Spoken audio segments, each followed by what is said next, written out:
Hi, everybody. This is Eric Settle with episode number 5 of Pinot and Policy, where a Boomer and a Gen Xer, media executive, and a former candidate for Attorney General talk about the issues of the day and occasionally talk about things like Pinot and policy. And welcome my co-host, Rafe D'Amico. How you doing today, Rafe? Hey, Eric. Doing well, thanks. We also try to bring interesting perspectives to the topics we cover, and our hope is to have civil discourse on what at times can be contentious topics so that we can better understand the varying perspectives of each other people in the U.S., and even perspectives around the world. Thank you. So the last time we were supposed to be together, that didn't actually happen. We were together for Pinot and Policy episode 4. We were supposed to be at the Eagles parade together, where you have a lovely view out on the art museum. But I was too much of a weenie to walk the 3 miles to get to your house. So what was it like? Yeah, I mean, you might have been a little safer. You're definitely safe from the crowd, but it was an incredibly electric, just jubilant, celebratory environment. My view, I mean, of course, you're always going to see videos of some bad actors. People love to do that, especially with Philadelphia, and they think that like everyone's literally like burning the city down. But from what I could see, and I could literally see tens of thousands of people from my balcony, which is close to 20 stories up, and it literally overlooks the Philadelphia Museum of Art steps, the Rocky Steps, as most people know them. And that's where the ending ceremonies were around like 2 or 3 o'clock. And I mean, it was literally everyone started gathering at maybe 5 in the morning or before. I saw it at 5 in the morning. Tens of thousands of people, organized chaos. It was very peaceful. And people just gathered and had a great time. And I thought the speeches by the Eagles players were, even though there's going to probably be a large amount of FCC fines for the broadcaster, they were on point. They were great. They were heartfelt. They checked all the right boxes. They evoked a lot of emotion. It was a great day. Yeah, it's funny. I watched the ceremony on television, and the problem with the profanities is they created those 7-second gaps, which I guess they need in order to protect the audience. And the problem with that was you knew, unlike bleeping out a word, you then lose the next 6 seconds and wonder what they had to say. It wasn't until the next day that I watched the rebroadcast of the speeches where they were able at this point to just bleep out the "we're the bleeping champions." But yeah, it's amazing. It's an amazing thing about a moment like that. I was actually in Nashville over the weekend wearing this hat, my Super Bowl 59 Eagles hat, and I cannot tell you the number of people who approached me with the universal "Go Birds." There you go. So what is the statute of limitations for us to continue talking about the Eagles on this podcast? How much time do we have? All right. Well, I would say we have a few more seconds, and we're not going to talk about the Eagles again. If we get to episode 52, we'll start talking about the Eagles. But it's been an incredible ride for this city, and it's also, as I've also said, from a policy perspective, there are always these issues about public funding of stadiums and keeping teams in their cities. And I think I made this point last week, and I'll make it one last time because it's so obvious, which is there is nothing that brings a city together more than a championship sports team. It brings people from all walks of life. It creates a commonality, something that we have so little of in our super divided world. And that it's fun. It's fun to be part of it. It's fun to watch it. And as I said to somebody who gave me a Go Birds yesterday, I said, okay, one more Go Birds, and then we have to put this stuff away for years. Go Birds, and let's put it away. But I'll keep it on because having a bad hair day. No, it looks good. The hat. Anyway. Hat looks good. So where are we in America? It's Trump week number 4. So it's been, today's the 19th of February. So it has been almost exactly a month since Donald Trump took the oath of office to be the 47th president, and he has been very busy. He certainly has. I mean, there are a slew of items you could select from. You could certainly make the argument that he has, in many ways, stayed true to his word as far as what he ran on. So the people that voted for him and his base, I imagine they are thrilled, and they see him doing exactly what they hoped he would be doing. And if for the people who didn't vote for him, they're seeing the government that they were comfortable with and wanted to see continue essentially get torn apart. And there are some people like I think this this Doge cutting blade of efficiency. I don't think it's just being sliced or swung, let's say, at the Democratic side or people who are or were appointed by or loyal to only the Democratic Party. There are GOP people who are losing their jobs as well. I think Yeah, no, I think it's very a blind eye. right. I think that they are doing, in a very smart way. I'm not sure I agree with the policy, but in a very smart way. The first swing is at probationary employees, folks who, as less than 1 year employees in the federal government have less legal rights. So it's interesting to see what they've done. But you're right. There was an article today about someone who's a 20-year Army veteran, served in Iraq, served in Afghanistan, who just lost his job in the Veterans Affairs Department, guy with 4 kids, and wrote a note to Secretary Doug Collins, who's the new Secretary of Veterans Affairs, and saying, look, you and I are the same, we're soldiers, we fought for our country, I supported your party, why am I losing my job? What did I do? And, you wonder, again, this comes back to this whole thing of, right now the Congress is not interested in doing anything. They're not interested in saying anything. We'll talk about the courts in a second. So it really cocomes down to people starting to think, is this a good idea or not a good idea? Yeah, it's the equivalent of like a nuclear power plant, right? There's going to be a ton of NIMBYs there, not in my backyard, right? Right. You'll hear a lot of people argue and say, oh, nuclear power is great, we should do it, it's so efficient. But all of a sudden, if it's going to be built in their backyard, they want nothing to do with it. They don't want to see it. Same thing is true here. A lot of people talk about the need for the government becoming more efficient, cutting government jobs, cutting government spending. But when it hits you personally or somebody personally or something you care deeply about, all of a sudden you don't want to see it cut anymore. So it's a bit of a conundrum. Yeah, because I don't think anybody doesn't think that, I've worked in government. I don't think anybody doesn't think there can be more efficiencies. I don't think anyone doesn't think that change can be made. I think what I'm thinking, what people are thinking is that do it a little more thoughtfully. And again, going back to this idea of how Elon Musk builds companies, which is, break things, move fast and break things. Right. Yeah. And again, does that work? Does it work for a government that provides an enormous amount of services? Just an example today, my mom is hard of hearing. And so we wanted to order her one of those phones that have the display. And I called the number and I said, I'd like to help my mom. And the guy says, we happen to help. And in fact, because your mother is deaf, the Americans with Disability Act pays for this. So it'll be of no, it's paid for by the telephone companies and the federal government. And I said to him, and that's great until the president decides to cut that program. And he said, are you telling me I'm going to lose my job? And I said, well, no, but, I just wanted to make a point that a lot of these programs that help seniors, that help poor people, all that stuff all comes from the federal government. And if you're not careful what you cut, you're going to hurt a lot of people. Well, yeah, and I mentioned this comparison in one of our previous podcasts where it's like it feels like they are taking a zero-based budget approach. And I heard that term used, I don't know if it was something I read or maybe even another podcast. So it kind of validated that is what's being done. So I think it's worth bringing that up again, that it seems like they are taking a zero-based budget approach, which, hey, you could argue that's maybe it's easy to do that. That sounds good in theory, but it's almost like you're losing the operational aspects. It's like if you have a website that functions and you want to build another website that's more efficient and functions in a better way, you don't just turn that website off and just start building from scratch. You keep the other website going and then you work behind the scenes and then you have a seamless transition. And that makes it a little more difficult to do. I think he's trying to move as quickly as possible and show that he's a fast-acting president, and everybody likes to judge the first 90 or 100 days.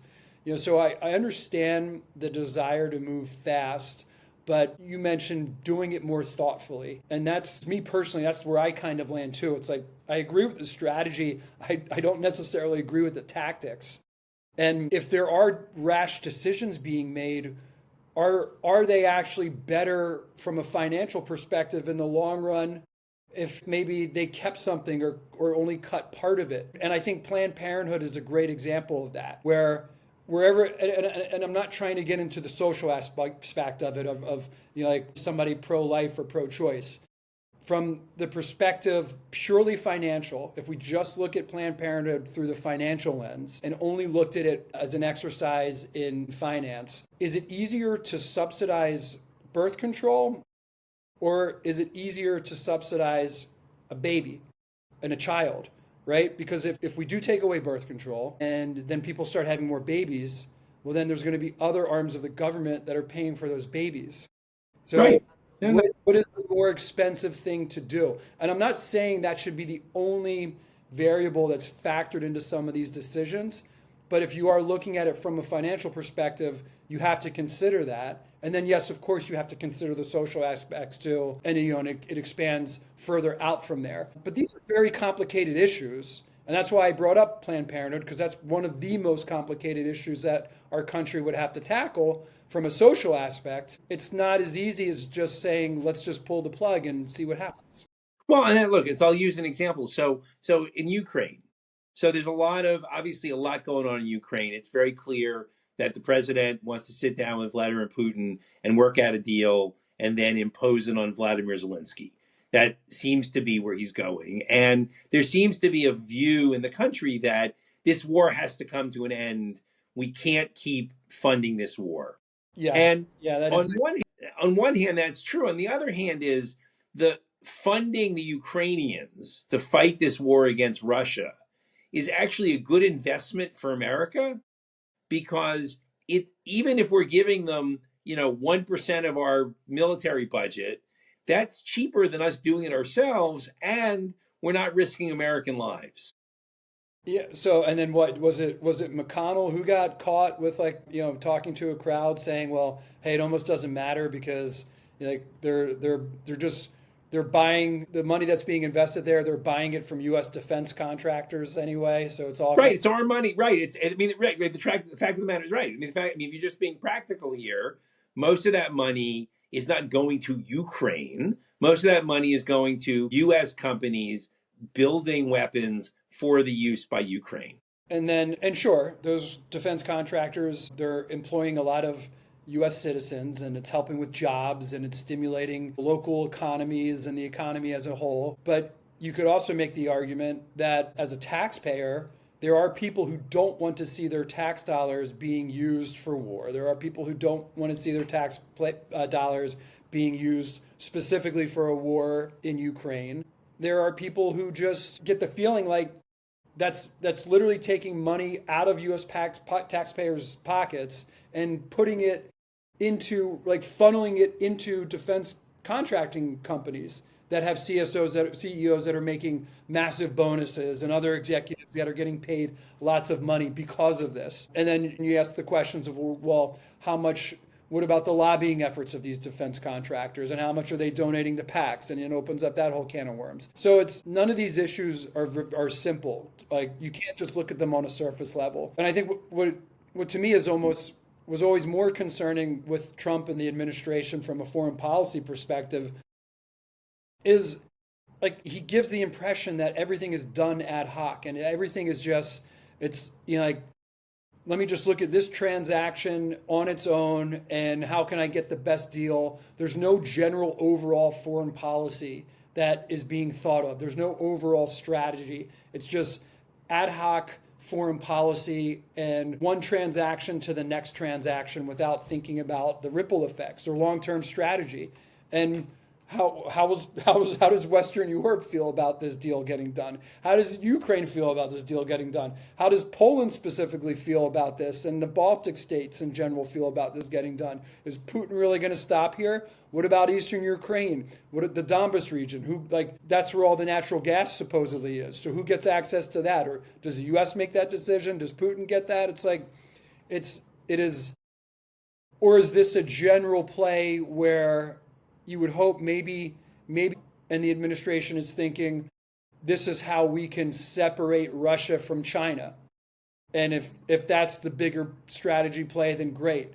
I would like to think they're thinking on that deep level. I don't know. Who knows? Yeah, I don't, it's interesting because, one of the things about, you think about the ad hocness. So go back a week, you know, Donald Trump was developing Gazalago.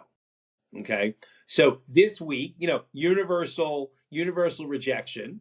Okay. So this week, the Egyptians announced that they're working with Jordan on a plan where they will, in fact, redevelop Gaza.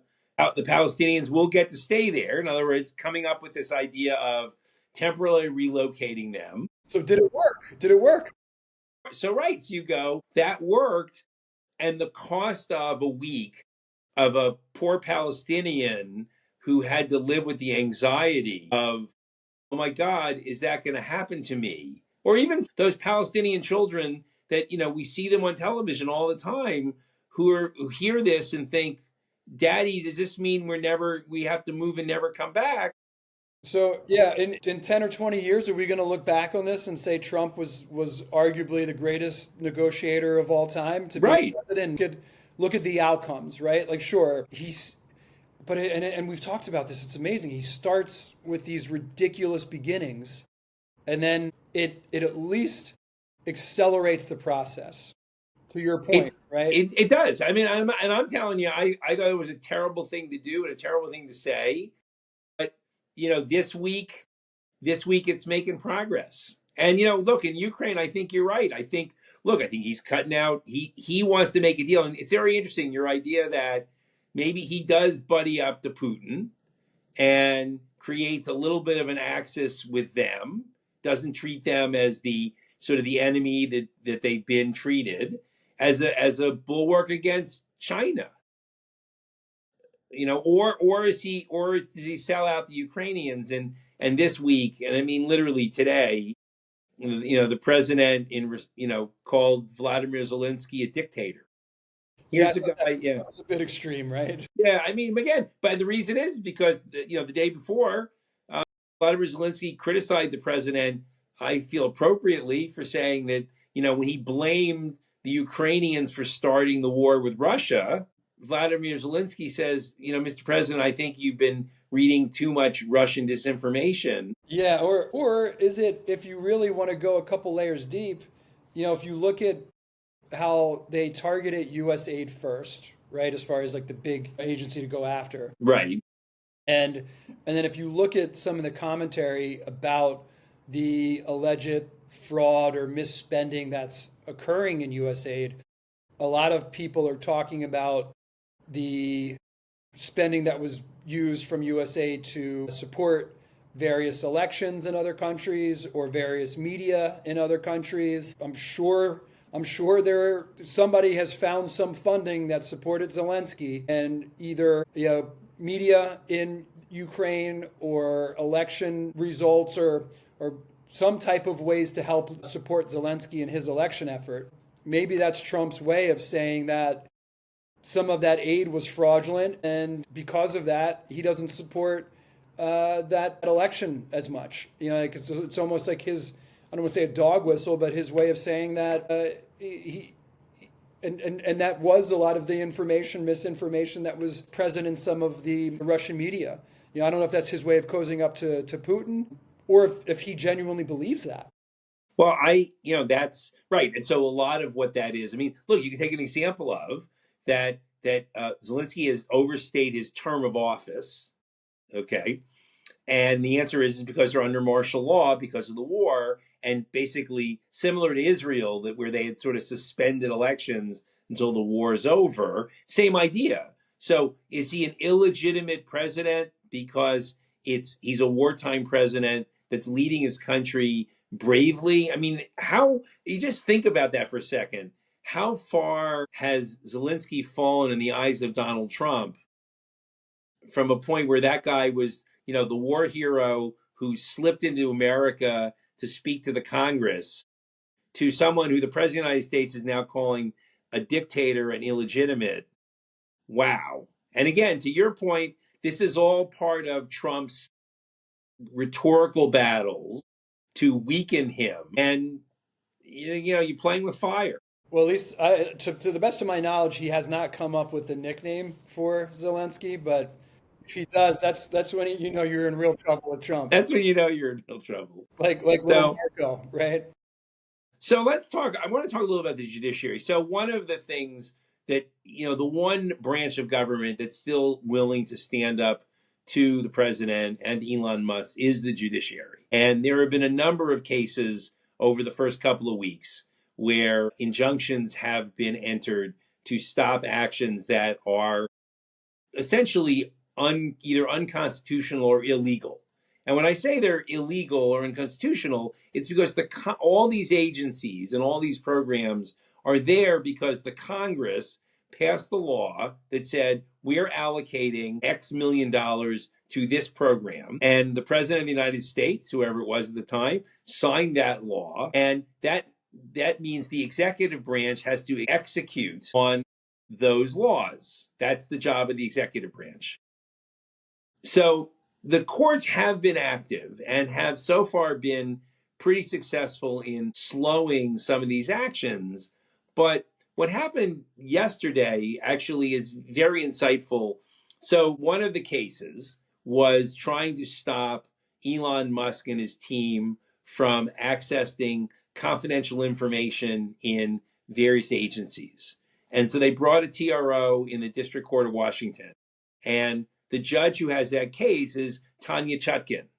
Now, for those of you who've been sort of following stuff, Tanya Chutkan was the judge in the Trump January 6th case that's now been dismissed and was incredibly hard on the president throughout this case, and fell into that trap that people have been saying is, and I think she was a Clinton appointment, or I think she may have been a Barack Obama appointment, a district court judge, and every story on any case decision, the third or fourth line is judge appointed by fill-in president here, and creating this distrust in the judiciary. Right. And I, as someone who, and just like a backstory, you get the judge is random. So it used to be in the old days is they had a wheel of stamps that had the judge's initials on them. Like a And roulette. so a roulette was it was like a wheel, not a roulette wheel, but like a rotating wheel that had stamps on it. So you could just rotate that wheel.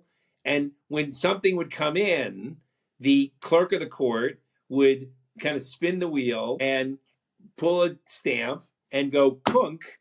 And on the front page of the pleading was an ink stamp that had an S for Norma Shapiro or E. Pollock. I mean, it was very funny. And we taught you it's a spin of the wheel. So you don't get to pick your judge. So I would hope our government's a little more modern these days, right? We don't do that anymore. Well, I wonder, to be honest, I haven't, everything's filed electronically now. So my guess is there's an algorithm that randomly picks the judge, or it may also picks the judge in order, sort of just, whichever, case one gets you, case two gets me, case three gets. So anyway, the point of the story is that Tanya Chutkan got this case and she ruled in favor of Elon Musk and the president. Which is a bit of a surprise, right? That's not, like you would expect her, like you said, either a Clinton or Obama appointed judge, and she had already clearly sided against Trump with the January 6th trials. But then here do you think, from your legal perspective, do you think she just did the right thing, quote unquote, from what was legally being judged? Or is this some type of shift that's occurring out of fear for retaliation? Or is she getting cozy to the GOP's? Yeah. What is your read and take Yeah. on that? My read is that she's a straight shooter. Mm-hmm. And I read her opinion, and she basically said that while the case isn't over yet, that the attorney generals who brought this case did not bring clear evidence of what's called irreparable harm, something that if it happens can't be fixed. And so I think she was calling it like she sees it. And I think for those people who look and say, she's a Obama judge, she's a Bush judge, she's a Biden judge, then what I'm saying to people is, I think the federal bench, because they are appointed for life, okay, they try to get it right. They try to follow the rule of law. We can still have a little faith in the judiciary. I think that that's the place. And I think ultimately, as we move through this administration, it's going to be the federal judges, it's going to be the Supreme Court.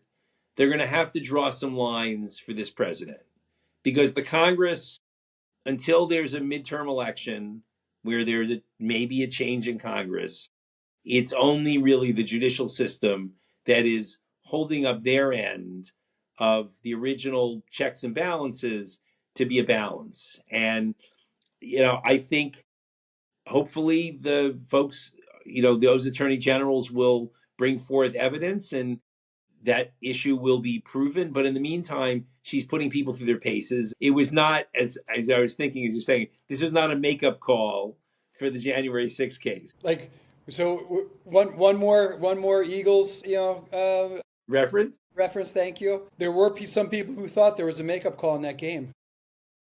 There was. I mean, we're thinking the head to Dallas Goddard that followed the phantom offensive pass interference on Yes. AJ Brown. Yes. Yeah, that was an Yes. interesting moment. That was an interesting moment. Like we're all looking at each other because obviously early in the game, no one knew how it was going to go, and we're thinking, "Oh God, now we're playing the refs again." So, that was the makeup call.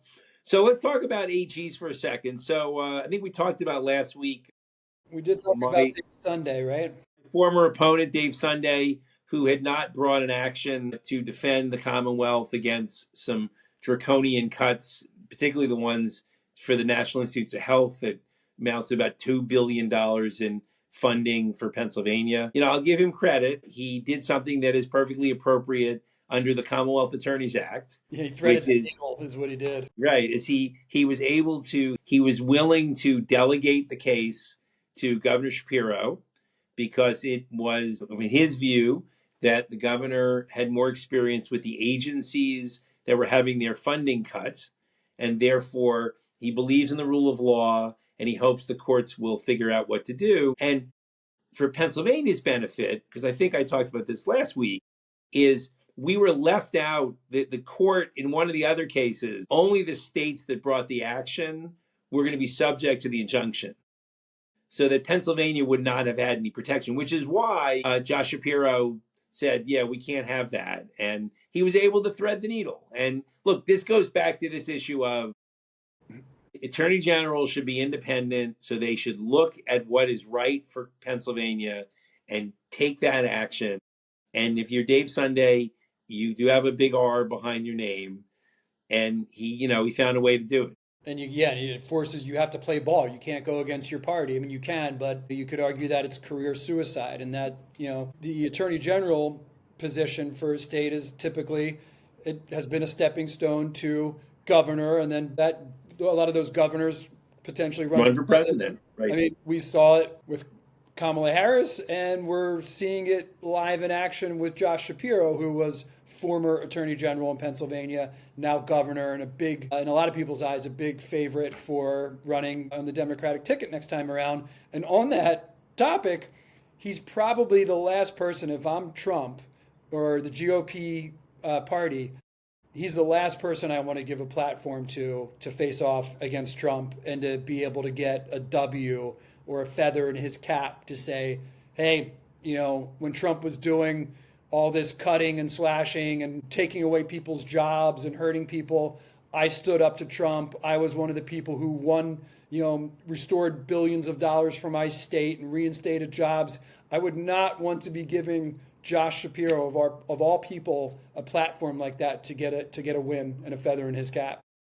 Yeah, it'll be interesting to see how this plays out. And there's a lot going on, and I think it's the right thing for Pennsylvania to fight for this funding, and because we are a state that has a lot of eds and meds, and that money really matters. Yeah, and I was looking at what was being cut, and a lot of it is like funding for like mines that are unsafe, like abandoned mines, and capping the mines and trying to transition them to be, either just safe places and restore them back to nature. A lot of it was for even like the Schuylkill River Trail and finishing some of the projects that are going on there. A lot of it is for safe water, like drinking water, and a lot of pollution that was running off into creeks and estuaries. It's like it didn't seem wasteful when you take a look at what it is. It seemed actually like really necessary, and a lot of it was items that were earmarked from Biden's infrastructure bill and win that he had, which I guess what turned into like the Inflation Reduction Act or whatever name Right. he gave it at the time. So it's like what's a shame. What bothers me that we see from either party when they come into power is they have a tendency to want to kill something just because it was done by the other side, right? So whether it was good or bad or beneficial, they don't look at it through an unbiased lens and say, well, is this something we should keep because it's good for the American people? They literally look at it and say, well, this was done by the other side. I'm going to kill it. Right. Or I'll give you an example of something that happened today. The Department of Transportation revoked their approval of congestion pricing in New York City. Which I'm sure, like Bloomberg, even though he wasn't directly responsible for this, he did talk about this and lobby about this for a long time when he was mayor, and I think was a big supporter of it. It works in cities like London and Singapore. And I think even though the people that were fighting it after it was implemented for 30 days and they had some data to look at it, people in Manhattan were saying, you know what? This is kind of working. This is great. And not only is it working to reduce congestion, it's going to raise a ton of money for transportation needs in the city Right. and the state. Right. And this was a locally made decision. In other words, that's the whole thing. And what makes it bad is, so what decision did the federal government make over the last 4 years that this administration isn't going to go, hey, never mind, we don't want to do that. We're changing our minds. Yeah, but does can the federal government reach into a local city, a municipality, and actually, is that overreach? Can they do that? Well, here's the question. So you have a reliance. There's a reliance. Now, the answer, I mean, I don't know. This is, again, there's so much of what's going on right now are things that have never been done before, or things that you go, wait, you approve that. You can't rescind the approval. I mean, the argument is going to be from the New York City side is, look, you approved. We had to. There's a rule that said the Department of Transportation had to approve it.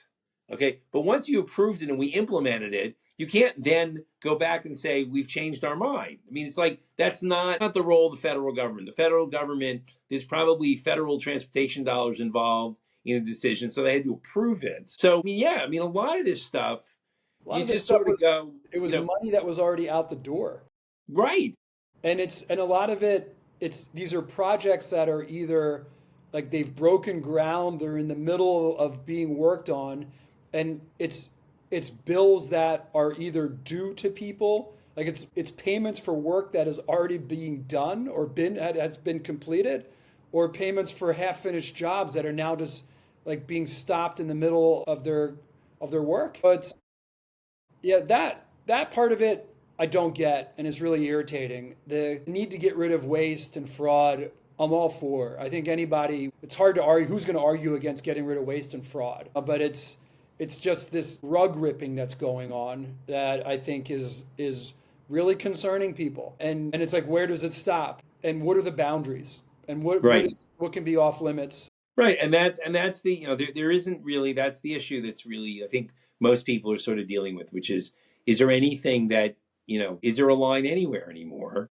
And the answer is there are still lines, and he's crossing them. And this is where I said this is where the judiciary makes the argument. But then the question is does the judiciary enforce their own acts? So let me talk a little about judiciary in Pennsylvania, story that's just kind of hitting the wires. So, we actually had this big divisive election, federal election, the president and Congress and Senate. So in the off years, you have local elections. So either state elections or county elections.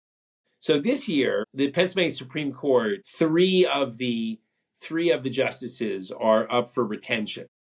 So the way it works in Pennsylvania, there are 7 Supreme Court justices. They are elected for 10-year terms.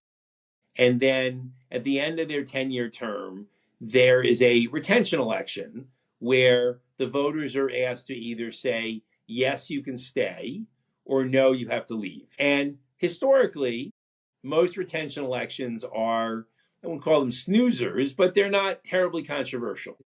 Only one time in the history of Pennsylvania, back in 2005, was a Supreme Court justice not retained. And he got caught up in an issue at the time, which was a judicial pay raise that I guess he signed off on and angered the voters. And so he was removed.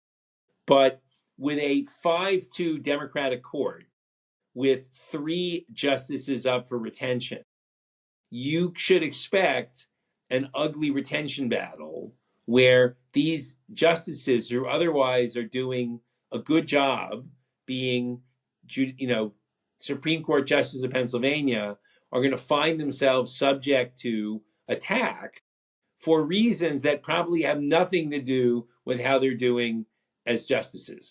Welcome to politics. Well, right. And this is why, the truth is this is why judicial elections are generally a bad idea.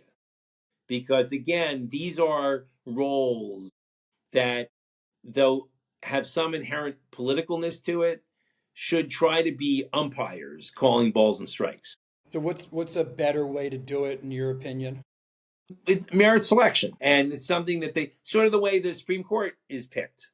In other words, the Supreme Court of the United States is merit selection. Now, there's politics involved that when you are picking a justice to the Supreme Court, the United States, the president, he or she will pick someone that is consistent with their political views, but their abilities, where they went to law school, were they judges, were they lawyers, like things, merits that, like think about a resume, that the resume is how you get picked, not are you running as a Republican judge or a Democratic judge. And so Pennsylvania, many states have merit selection where either a governor of whichever party picks Supreme Court justices. On the local judges, it's, panels of distinguished lawyers. And, I've been part of that process. What happens is when there's openings on the bench to fill spots when judges either retire or die, there are, judicial panels of local prominent attorneys and judges who pick merit selection. They interview people and they get appointed for the remainder of the term, and then they have to run for reattention when it's over. It's a much better way to have judges. And that's interesting. I didn't realize that. It seems like Pennsylvania, being one of the older states, is probably, stuck in an antiquated system of selecting our judges. Right. And look, I know the woman who's kind of runs the effort to try to get merit selection. And they're trying to come up with some proposals that will work, that will give. The idea is, look, there's always politics in anything. Right. Okay. But it shouldn't be an election, because. But people don't like to give up power, and the people, especially the people that are in power. So how do you get the general population to A, care about this, and B, understand it, and then C, go out and vote to change it? Right. I mean, this is it's hard, but And let me interject on my own question. Would this change, since you're involved, I'm hoping you know the answer to this question. Would the change come from a vote, maybe like a referendum style vote, or could it come from the Pennsylvania legislature actually changing it? It would come from a change of law. In other words, they would change the law, and you might even need to do a constitution change, which gets done by referendum. Interesting. Okay. We don't do a lot of referendums in Pennsylvania, but constitutional amendments go to the voters. And can a referendum happen on an ad hoc basis, or does it have to be attached to a general election, like a specific? Well, it has to be. The General Assembly has to kind of propose the amendment. So I mean, I don't know. It's interesting. What I don't know, you've found a small blind spot in my Pennsylvania jurisprudence knowledge, which is whether or not, like in the United States, so federal constitution amendments happen two ways. Either the Congress passes an amendment that then has to be ratified by 2/3 of the states, or 2/3 of the states call for a constitutional convention. Kind of sounds like something that happened in 1789, in which case the convention basically gets to rewrite the Constitution. Learning things every time we talk, Eric. Even though you're technically saying I stumped you, which I think is a first in our entire time that we've known each other. And we've had some very long car rides together where I was peppering you with all sorts of questions, legal questions, and you were rapid firing answering all of them. So I have a bit of a smirk right now that actually happened for the first time in a long time. But so maybe this is a good time for us to end because we're at 44 minutes, and I'm guessing that'll even be cut down a little bit more. And we can end it by teasing our next episode with saying we will provide the answer to this question. We will see if we can find the answer to that question. And we appreciate everybody joining us for episode number 5 of Pinot and Policy. If you have any comments or thoughts, please let us know. We'd love to get your feedback. And these are important times, and the topic's going to roll off our tongues. So if there's something you want us to talk about, please let us know. In the meantime, Rafe, thanks for another great session. Thank you, Eric. Thanks for making it a great session. We'll try and have some Pinot talk on some of the future sessions. Again, we had some nice Pinot talk in the last one. Another fun little bit of information to share with our listeners is we are now available on Apple Podcasts. So if you've been enjoying watching us and listening to us on YouTube, you can now find us on Apple Podcasts too. Just search Pinot and Policy. Look for the one that says Eric Settle and Rafe D'Amico. Follow us, like us, give us a review. It helps us. Do all of those or just do one of them. And, follow, comment, like, and we will greatly appreciate it. And we welcome the feedback. Thanks, everyone. All right. Thanks, everyone. See you soon.